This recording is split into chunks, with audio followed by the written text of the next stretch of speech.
JCID Diagnostic Battery Operation Video. In this video, we demonstrate with a 13 Pro Diagnostic Battery. The package includes a disclaimer card and a diagnostic battery. Install the battery into the phone. Power on the phone. Enter settings. General. About. The system version is IOS26.2. Tap parts and service history. You can see the diagnostic window. Before running diagnostics, connect the phone to network. After connecting to the network, start running diagnostics. After entering the diagnostic interface, continue. Continue after connecting to the network. Tap Agree.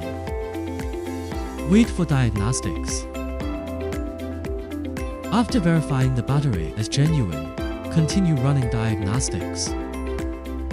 Continue running diagnostics on the phone, then restart the phone.